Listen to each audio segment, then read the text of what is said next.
출애굽기 29장 19절부터 25절까지 보겠습니다.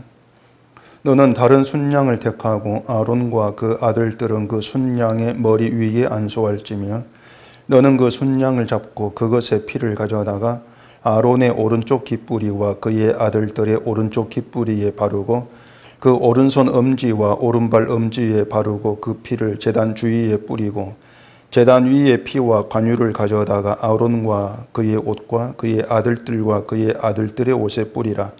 그와 그의 옷과 그의 아들들과 그의 아들들의 옷이 거룩하리라. 또 너는 그 순양의 기름과 기름진 꼬리와 그것의 내장이 덮인 기름과 간 위에 꺼풀과 두 콩팥과 그것들 위에 기름과 오른쪽 넓적다리를 가지라. 이는 위임식의 순양이라. 또 여호와 앞에 있는 무교병 광주리에서 떡 1개와 기름 바른 과자 1개와 전병 1개를 가져다가 그 전부를 아론의 손과 그의 아들들의 손에 주고 그것을 흔들어 여호와 앞에 요제를 삼을지며 너는 그것을 그들의 손에서 가져다가 제단 위에서 번제물을 더하여 불사르라.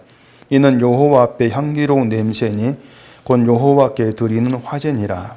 아멘. 기도하겠습니다. 하나님께서 이스라엘에게 제사장을 세우시고 또 이 음식을 하는 그 과정 속에서 그 내용 속에서 우리에게 말씀하고 있는 하나님의 뜻이 무엇인가를 이 시간 배워 알게 하시옵시고 우리의 모든 신앙에 가는 그 삶들 그 모습들이 바로 그러한 하나님이 드러난 그 뜻에 따라 순종되어지는 것이 될 수 있도록 우리를 인도해 주시옵소서. 예수님 이름으로 기도합니다. 아멘. 하나님께서 제사장을 세우고 계시는 것은 이스라엘로 하여금 제사를 잘 드리게 해서 그들에게 복을 주고 또 구원하시겠다 이런 목적이 아니라는 것을 기본으로 하시고 이 제사장에 대한 규례들을 좀 볼 수 있어야 합니다.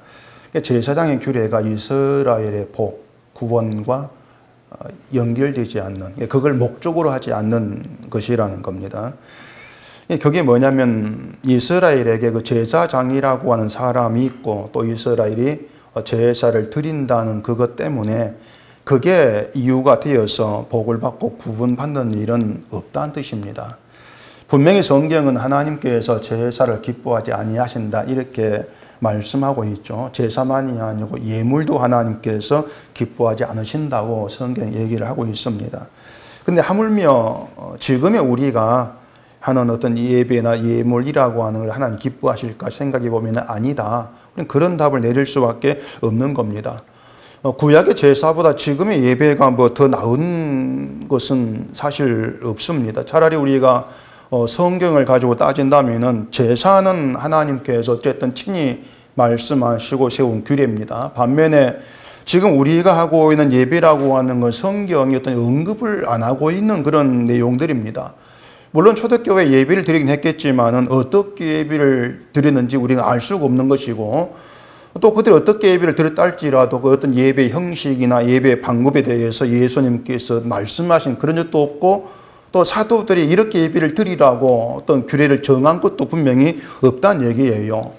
다만 요한복음 그 4장 24절에 보면은 그 사마리아 여인과 대화 후에 예수님이 하신 말씀이 하나님은 영이시니 예배한 자가 영과 진리로 예배할지니라 그런 말씀이 있습니다. 그게 뭐냐면 어떤 예배 형식, 방식, 장소 이걸 다 부정해버리는 오히려 그런 말씀이 되는 거예요.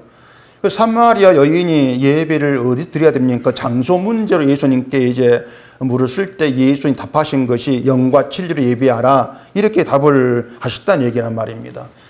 영과 진리로 예배한다는 것은 말씀드린 것처럼 어떤 장소가 필요하다거나 또 어떤 방식, 형식이 필요하다거나 그걸 의미하는 게 아니에요. 오히려 그 모든 걸 초월해버립니다. 영과 진리 예배라고 하는 것이 장소에 구애받지 아니하고 또 어떤 예배드린 사람에 구애받지 않고 형식, 의식에 매이지 않고 모든 걸 초월해버린 예배. 이게 영과 진리로 드리는 예배라고 하는 것이죠. 이렇게 성경은 하나님의 그 구약의 제사이든 또 신약의 예배는 그 모든 것을 기뻐하지 않으신 것으로 지금 밝혀주고 있다는 겁니다. 제사든 예배든. 그렇다면 교회가 적어도 이 성경을 기본으로 하고 있는 게 교회라면은 예배와 예물을 하나님 기뻐하고 예배 그 기뻐하신 복을 준다 이런 말은 하지 않아야 되지 않느냐는 겁니다. 성경을 기본으로 한다면은. 그래서 다른 걸 생각지 않고 오직 성경만 근거로 했을 때, 성경만 우리가 보고 그걸 기쁨으로 했을 때 하나님은 우리가 하는 예배와 예물을 기뻐하고 그것 때문에 복을 주는 분이 아닙니다. 이렇게 말이 나와야만이 그게 이제 성경 우리가 순종하고 성경대로 하고 하는 그런 말이 될 수가 있다고 하는 것이죠. 근데 반대로 하나님께서 우리가 하는 예배와 예물을 기뻐하시면서 그것 때문에 복을 주고 구원받는다 이렇게 얘기를 한다면은 그건 오히려 결국 그 성경을 무시하고 업신여기는 불신자와 다르지가 않다는 거, 이걸 우리가 분명히 생각을 해야 되는 것이죠. 근데 교회가 이 무작정 그 예배하는 것을 거룩한 것으로 이렇게 이제 강조를 하다 보니까 이 교인들은 결국은 이제 내가 예배를 드렸다 드리지 아니했다는 것으로 어떤 신앙을 자꾸 저울질하는 그런 잘못 때문에 이제 빠지게 되어진다는 겁니다. 자기 신앙을 예배를 드렸다 드리지 아니했다 이걸 기준해 가지고 판단해 버리는 그런 오류, 엄청난 오류입니다. 이걸 범하게 되어진다고 하는 거죠.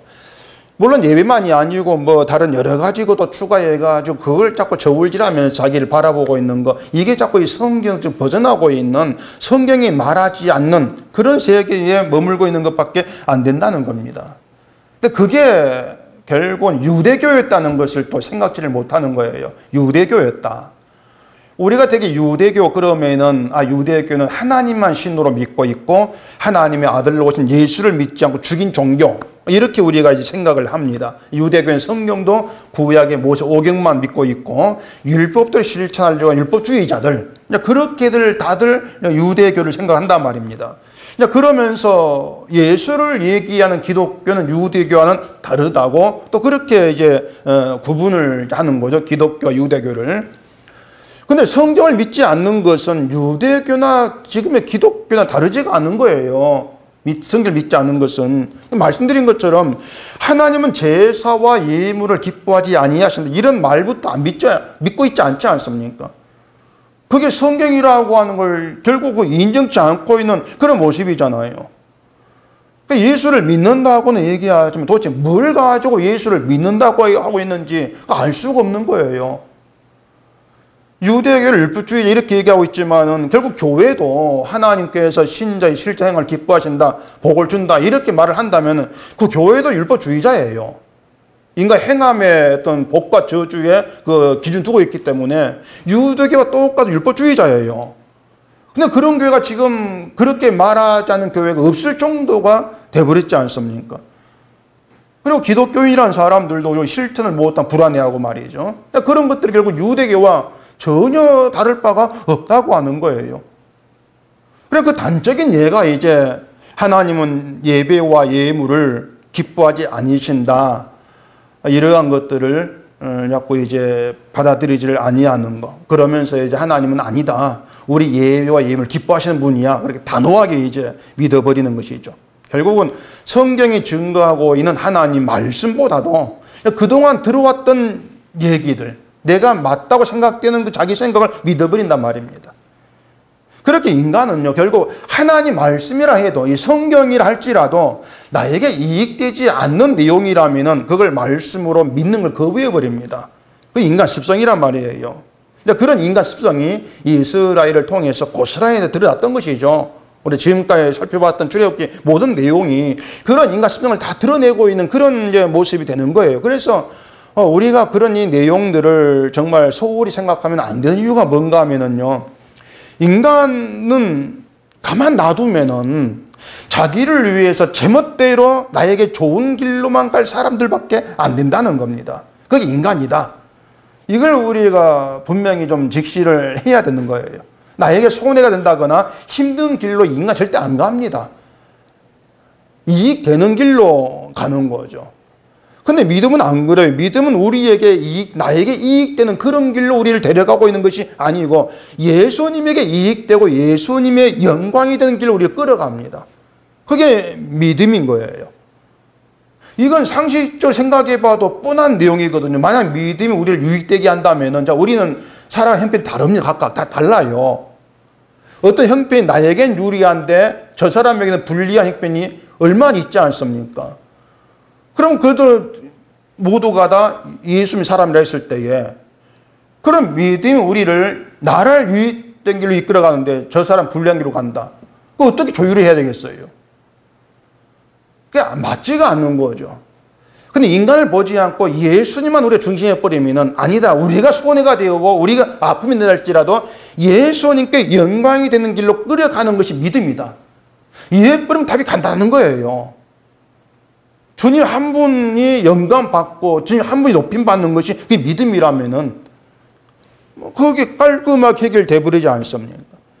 근데 사람 자꾸 예수를 보는 게 자기를 바라보기 때문에 어떤 믿음의 어떤 의미나 또 믿음이 주어지는 어떤 그 목적, 이유, 그것들을 다 이제 곡해하면서 잘못된 그런 길로 가버리는 거예요. 그 말은 결국 믿음이 아닌 것을 자꾸 믿음으로 착각하고 있는 것이 인간이라는 겁니다. 늘 착각 속에 있는 것이죠. 그래서 나는 착각 안 한다 고집 부리면 안 돼요. 누구라 해도 자기를 사랑하는 것이 인간이기 때문에 믿음에 대해서만큼은 늘 우리는 착각을 하게 되어 있습니다. 늘 착각 속에 살아가요.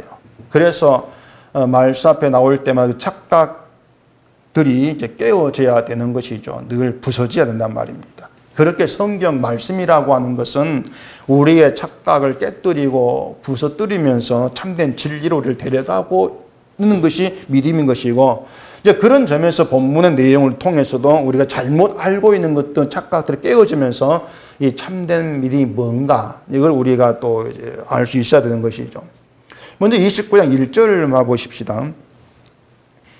내가 그들에게 나를 섬길 제사장 직분을 위임하여 그들을 더 거룩하게 할 일은 이러하니 곧 어린 소수 하나와 흠 없는 순양 둘을 택하고, 그렇게 시작합니다. 제사장 위임식에 그 제물로 어린 소수 하나와 순양 둘이 등장을 하거든요. 그리고 14절에 보면 어린 소수는 속죄제 제물로 사용되는 우리가 볼 수가 있습니다. 그리고 15절부터 보면은 순양 하나를 취해서 머리에 안수와 각을 떠가지고 전부를 제단 위에 불살하라 이렇게 되어 있습니다. 순양 한 마리가. 이걸 18절에서 번제라 이렇게 얘기했고, 그 번제, 그것이 하나님께 향기로운 냄새가 되는 화제다 이렇게 얘기하고 있죠. 각을 뜬다고 하는 것은 몸을 조각내는 걸 얘기합니다. 조각내는 거예요. 그렇게 조각을 내면은 사실 그 제물의 모습이 보기 좋은 건 아니지 않습니까? 머리가 잘리고 다리도 잘리고 내장도 나와 있고 그런 상태에서 제단 위에 그 제물을 올려놓는 장면을 상상해 보세요. 그 제물을 그냥 죽여서 올려놓은 것보다도 막 머리 자르고 다리 잘라가지고 제단 위에 올려놓는다. 그럼 정말 우리가 보면 어찌 보면 그 짐승이랄지라도 보기 좋은 모습은 분명히 아니라는 겁니다. 아마 사람을 그렇게 만들면은 잔인하다 그렇게 얘기하겠죠. 근데 그런 방식으로 바쳐진 제물이 하나님께 만족이 되는 향기로운 냄새가 있다는 거예요. 아주 비참한 그런 모습으로 바쳐진 그 제물을 가리켜서 하나님께 향기로운 냄새가 된다. 근데 그렇게 제물을 바치는 게 위임식에 그렇게 하고 있는 겁니다. 위임식에.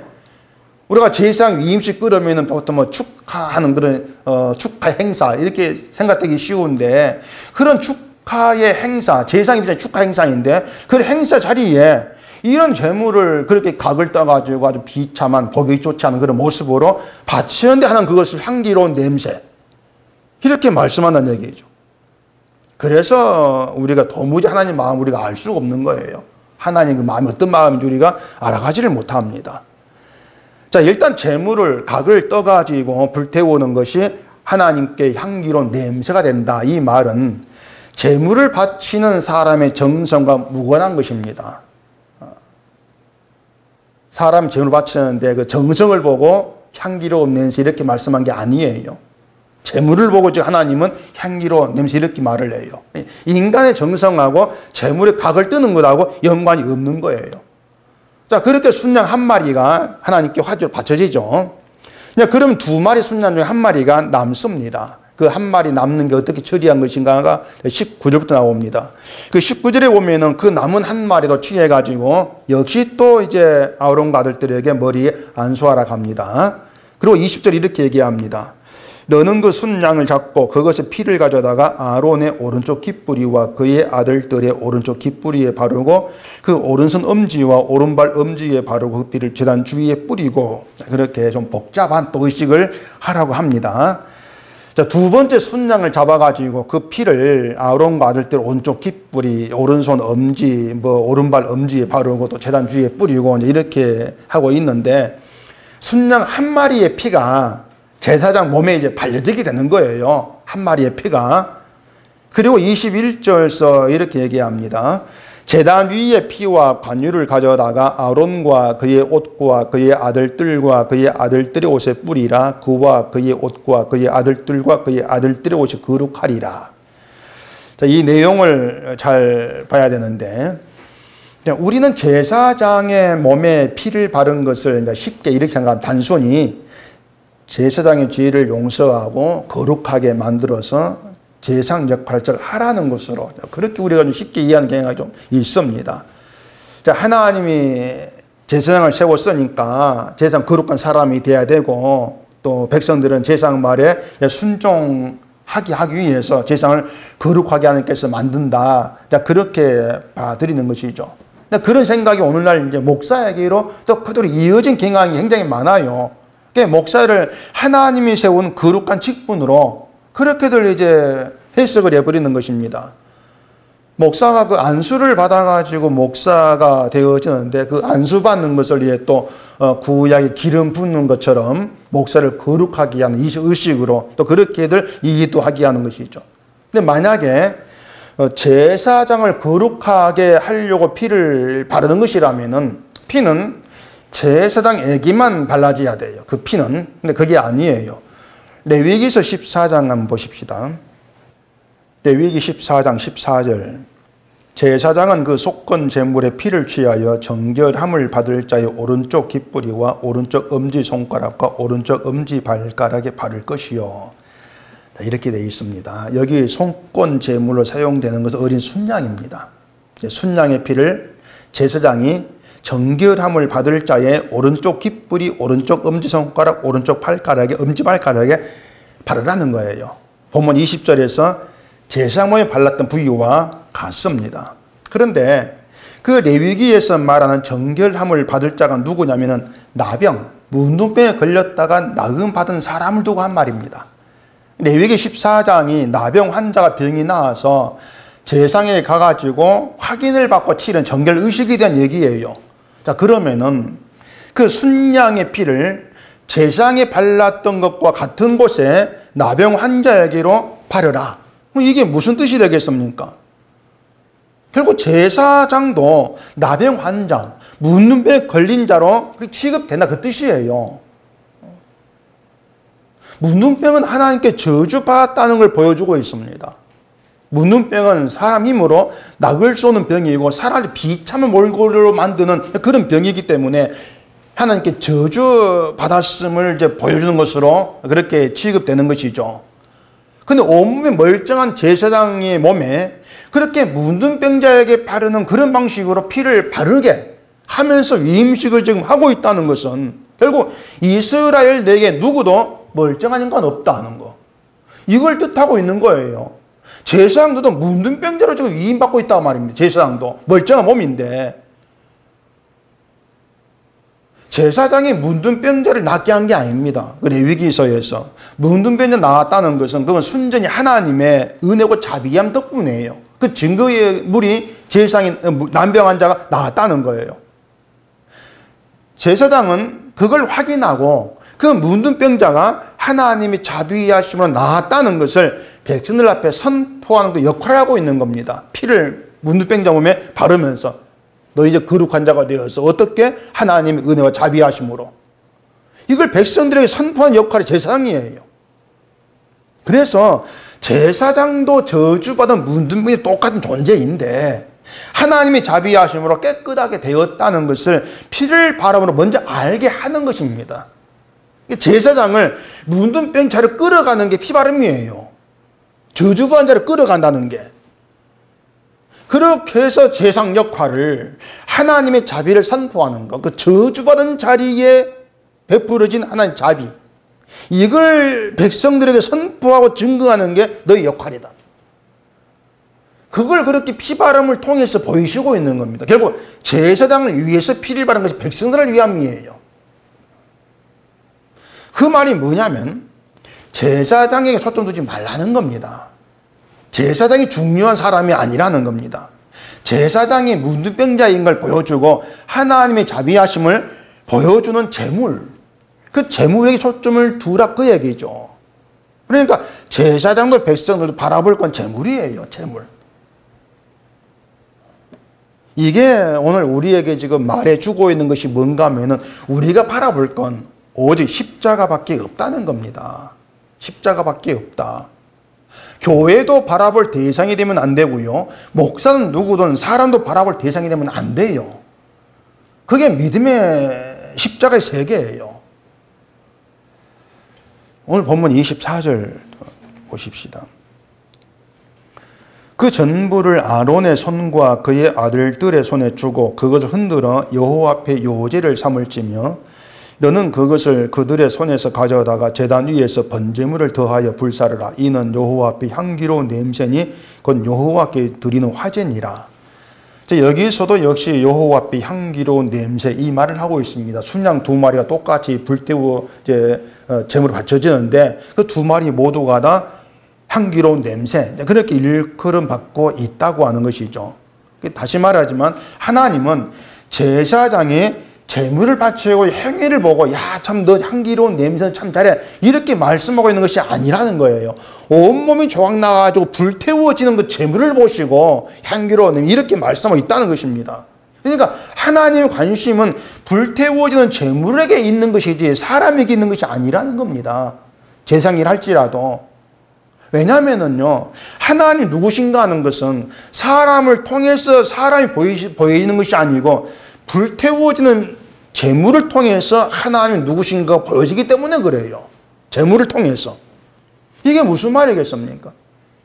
하나님이 누구신가 하는 건 십자가에 못 박혀 죽으신 예수로 말미암아 드러나고 보여지는 것이지 사람이 있지 않다는 겁니다. 사람의 행위로서 하나님 이런 분이야 그렇게 증거되는 것이 아니라는 거예요. 사람이 그 어떤 선한 행위를 한다 할지라도 사람의 행위로서 하나님이 이렇게 사랑해 보이다 이렇게 증거되는 것이 아니라는 겁니다. 하나님의 사랑과 선하심은 십자가로만 증거돼요. 십자가로만. 독생자를 저주 아래에 있는 인간을 위해서 보내고 죽게 하시는 그걸 통해 사랑이 증거되어지는 것이 뭐 사람 착한 좀 했다고 사랑이 하나님 이렇게 증거되어지는 거 없습니다. 그것은. 그런 게 하나님의 사랑을 어신여기는 거죠. 우리 스스로가.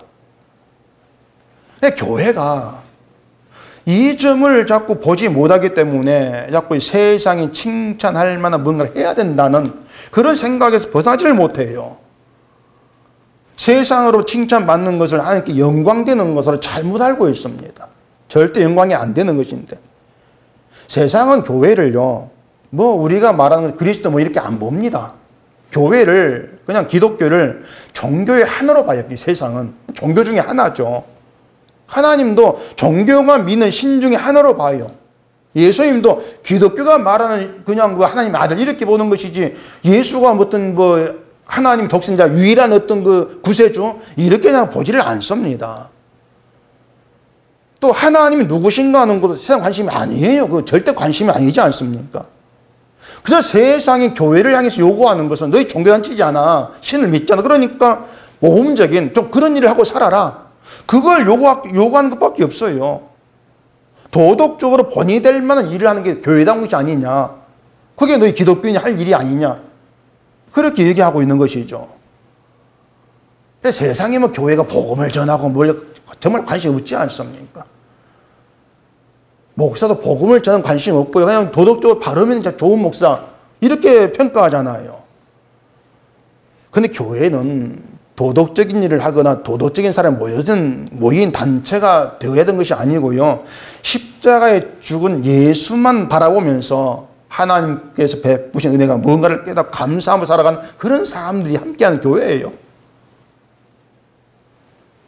그렇게 하나님의 은혜로 감사하며 살아가는 믿음의 길에서 세상으로 비난받을 비도덕적인 그런 모습이 나와지겠냔 말입니다. 자동적으로 안 나와요, 그런 모습은. 그래서 세상으로부터 비난받지 않은 교회가 되자고 말할 필요가 없습니다. 교회라고 하는. 그럴 말할 필요 없지. 십자가에 죽으신 예수만 생각하자. 그 말이면 되는 거예요. 예수만 생각합시다.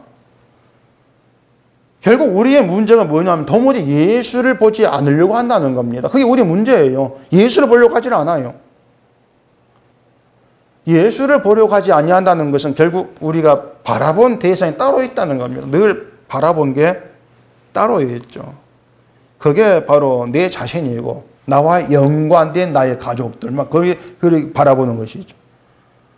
그리고 내가 속해 있는 교회를 바라보고 그 교회 중심에 있다고 생각된 목사를 바라보고 이러한 것들이 결국 예수의 존귀하신 피로 세워진 교회가 단지 인간이 모이는 종교 단체로 전락되어 버리는 그런 이유가 되는 겁니다. 교회가 종교 단체가 되는 건 굉장히 쉬운 일이에요. 정말 쉽습니다.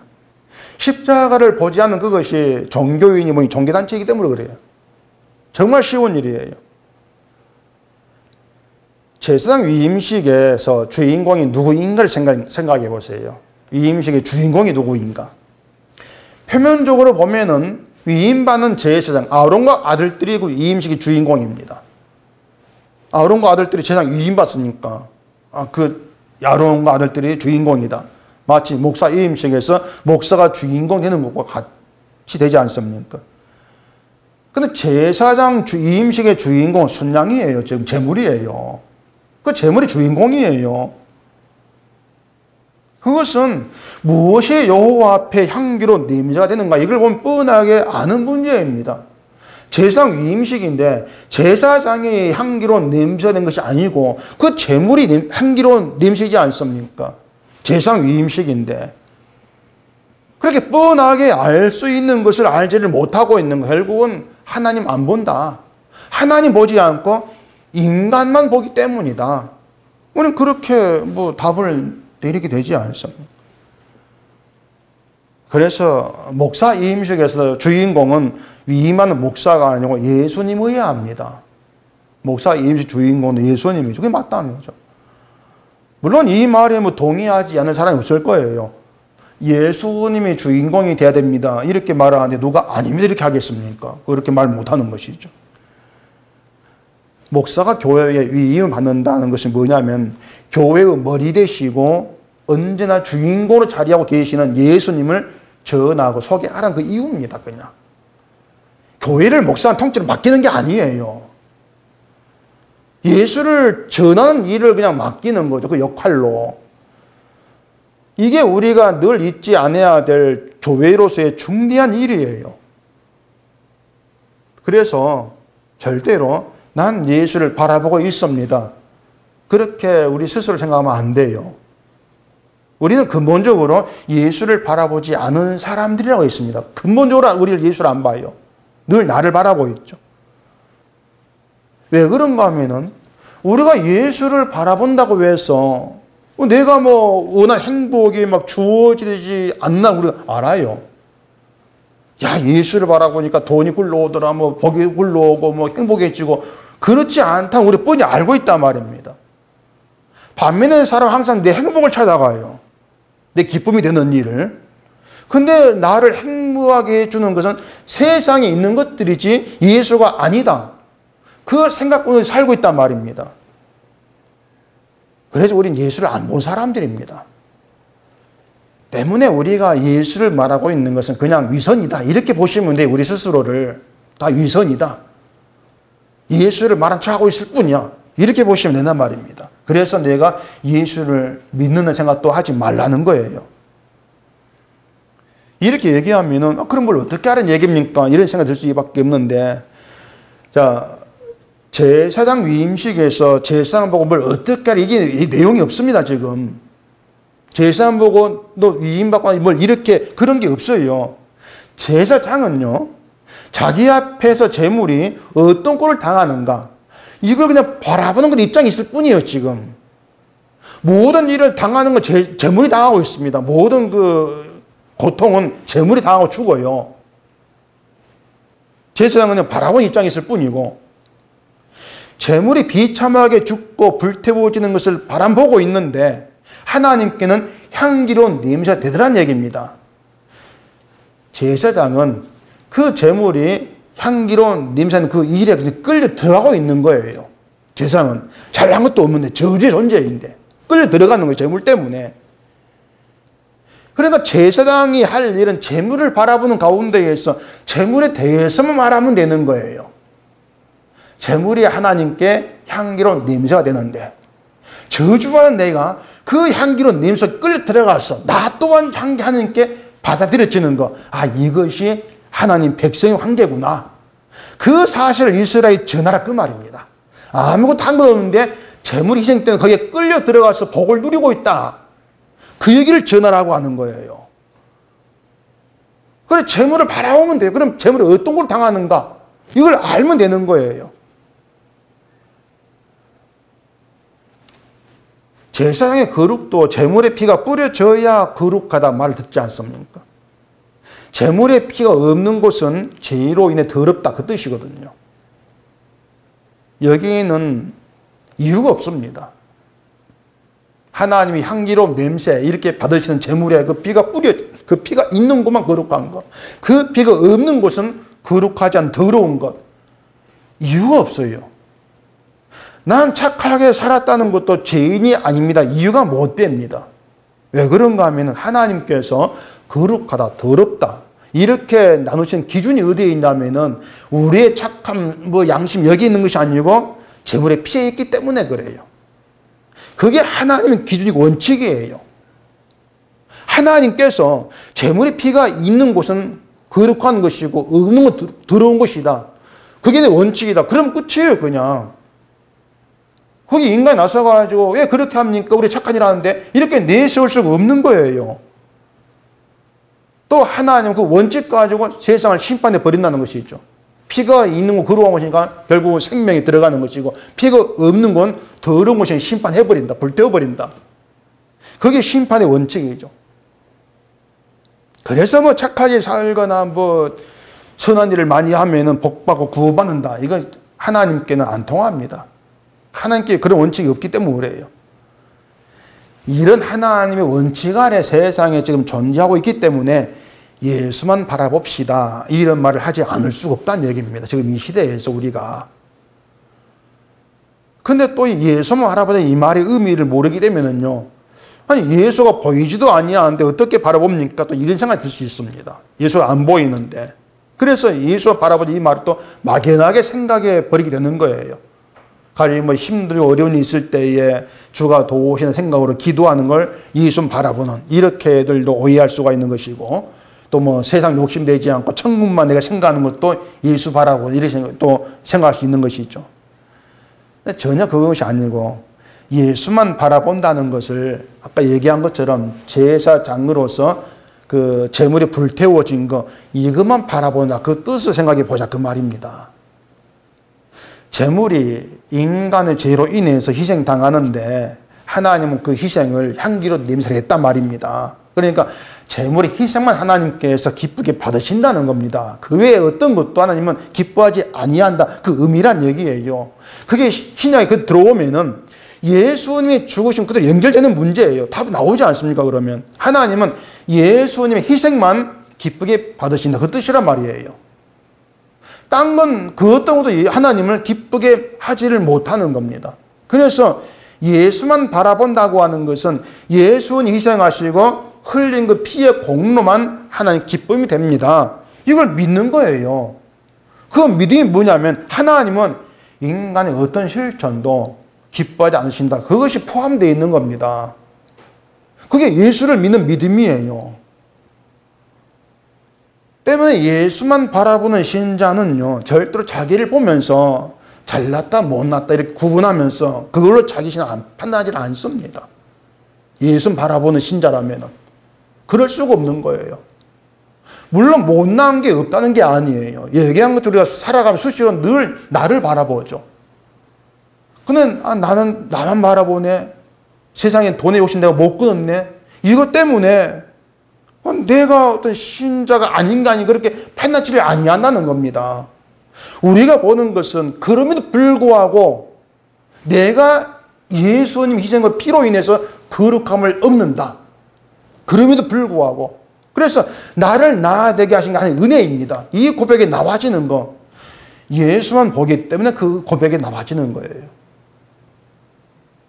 예수를 보지 않고 나를 보면은 나의 나된 건 하는 은혜입니다 말 못 나옵니다.